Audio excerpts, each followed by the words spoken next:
Good morning guys. So for today's video tayo ay magpapalit ng air filter.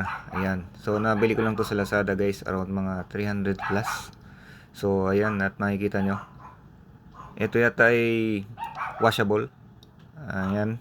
I don't think so kung washable ba talaga. So comment down below na lang. So ayan, let's go. Ikabit na natin guys. Sa natin tong upuan. And then tatanggalin natin tong cover. So once na matanggal natin yung bolt magkabilaan, pwede natin tanggalin ito. So once na matanggal yung cover, ito naman tatanggalin natin ito. Tapos ito yung airbox cover. So meron siyang 4 na bolt. Dalawang ganito, tapos isa dito. Tig-isa, bali 4 lahat. So pwede natin siya tanggalin na. And then isunod natin itong air filter box cover.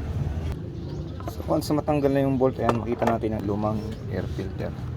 So ganyan yung pagtanggal natin. So makikita nyo ata ang nilinisan nakaraan, pero madumi pa na, so kailangan siyang palitan. Inisprayan muna natin ng oil guys para dito dumikit yung mga alikabok. So yan advice ng mga expert bago natin ikabit. So ayun guys, so nakabit na natin. So thank you for watching.